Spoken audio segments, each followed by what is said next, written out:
అమర్నాథ్ యాత్ర చాలామంది హిందువులకి, ముఖ్యంగా దైవభక్తి కలిగిన వాళ్ళకి ఒక్కసారన్నా జమ్మూ కాశ్మీర్లోని అమర్నాథ్ కేవ్లో శివుని దర్శించుకురావాలన్న కోరిక.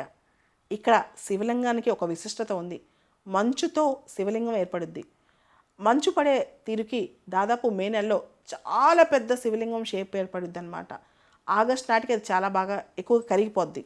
సో జూన్ జూలై అనేది బెస్ట్ టైం అనమాట అమర్నాథ్ యాత్రకి. అయితే అమర్నాథ్ యాత్రలో ఈ శివలింగం చూడటం కోసం మొదట్లో అయితే కేవలం 15 రోజులే యాత్ర ఎలిజిబిలిటీ ఉండేది. అంటే టూరిస్టులు కేవలం 15 రోజులే స్పాన్లోనే వెళ్ళాలి సంవత్సరంలో. కానీ తర్వాత అది 2 నెలలకు పెంచారనమాట. జూన్ జూలై టైంలో, ఆగస్ట్ 15 వరకు కూడా టైం ఇచ్చేవాళ్ళు. 2011లో అయితే దాదాపు 6.5 లక్షల మంది ఈ యాత్రకు వెళ్ళారంటే ఎంతమంది కోరిక అమర్నాథ్ వెళ్ళటం అనేది ఒకసారి ఆలోచించండి. అయితే ఈ అమర్నాథ్ యాత్ర ఇప్పుడు వార్తలోకి వచ్చింది. అమర్నాథ్ కేవ్ దగ్గర క్లౌడ్ బస్ట్ జరిగి, మేఘాల విస్ఫోటనం జరిగి ఫ్లాష్ ఫ్లడ్స్ వచ్చి దాదాపు 15-16 మంది చనిపోయారంట. కొన్ని పదుల సంఖ్యలో జనం మిస్ అయిపోయారంట. 40-50 వేల మందిని ప్రభుత్వం రక్షించిందంట, సురక్షిత ప్రాంతాలు తీసుకెళ్ళిందంట. అయితే ఎవరికైనా అమర్నాథ్ అంటే చాలా ఇష్టం. దానికి ఒక కథ కూడా ఉంది. శివుడు అమర్నాథ్ కేవ్ దగ్గర పార్వతికి తన అమర్ కథ, ఇమ్మోర్టాలిటీ కథని చెప్పాడని, ఆ కథ ఎవరు వినకూడదని అక్కడి దాకా తీసుకెళ్ళాడని, అయితే ఒక చిలక తినేసిందని, శివుడు ఆ చిలకని చంపాలనుకున్నాడని, ఆ చిలక ఒక ముని దగ్గరికి వెళ్ళిపోయిందని, ఇలా చాలా కథ ఉందన్నమాట. మొత్తానికి ఇది శివుడి కథ, అమర్నాథ్ కథ. అయితే ఈ అమర్నాథ్ అనేది చాలా ఎత్తైన ప్లేస్. సీ లెవెల్ కన్నా 3888 మీటర్లు, దాదాపు 141 కిలోమీటర్లు ఎత్తంట. సో చాలా కష్టపడి, అంటే అమర్నాథ్ యాత్ర చేయాలంటే చాలా ఓర్పు కూడా కావాలన్నమాట. అయితే ఇక్కడ క్లౌడ్ బస్ట్ జరిగింది, తద్వారా ఫ్లాష్ ఫ్లడ్స్ వచ్చాయి, దాంతో మనుషులు చచ్చిపోయారని. అయితే ఈ కేవ్ దగ్గర క్లౌడ్ బస్ట్ జరిగి అక్కడున్న క్యాంప్స్ అవన్నీ నాశనం అయిపోయినాయి అన్నారు.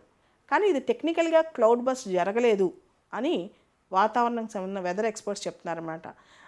న్యూస్ పేపర్స్ అయితే ఇక్కడ క్లౌడ్ బస్ట్ జరిగి ఫ్లడ్స్ వచ్చాయని చెప్తున్నాయి.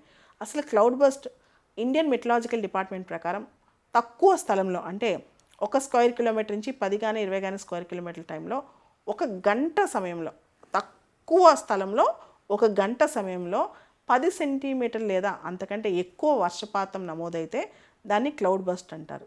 కానీ అమర్నాథ్ కేవ్ దగ్గర ఎప్పుడైతే జరిగిందో ఇష్యూ, మొత్తం ఫ్లాష్ ఫ్లడ్స్ వచ్చినాయో, అక్కడ రికార్డ్ అయిన వర్షపాతం కేవలం 3 సెంటీమీటర్స్ మాత్రమే. కానీ మనకి ఎక్కువగా ఎందుకు అనిపించిందంటే ఆ పైన మౌంటైన్ రేంజెస్ స్లోప్ ఎక్కువ ఉండటం వల్ల అది ఒకటేసారి కింద పడినందువల్ల మనకి అట్లా అనిపించింది. చాలా ఎక్కువ వర్షపాతం నమోదైనట్టు, స్లోప్ ఎక్కువ ఉంది కాబట్టి దాని ఇంటెన్సిటీ మనకి ఎక్కువ అనిపించింది అనమాట. అయితే క్లౌడ్ బస్ట్స్ జనరల్గా మాన్సూన్ సీజన్లో జరుగుతుంటాయి, కానీ దానికి ప్రిసైజ్ నెంబర్ ఇన్ఫర్మేషన్ ఉండదు. ఎందుకంటే అవి చాలా లోకలైజ్గా జరుగుతుంటాయి. ఎక్కువగా ఫ్రీక్వెంట్గా క్లౌడ్ బర్డ్స్ అనేవి మాన్సూన్ సీజన్లో జరుగుతాయి. ముఖ్యంగా హిమాలయన్ రీజియన్లో ఎక్కువ జరుగుతాయి అన్నమాట. అయితే క్లౌడ్ బర్డ్స్ జరగడానికి కారణం ఏంటి, ఎందుకు ఇంత ఇట్లా జరిగింది అంటే చాలా రకరకాల జాగ్రఫికల్ సిద్ధాంతాలు ఉన్నాయి.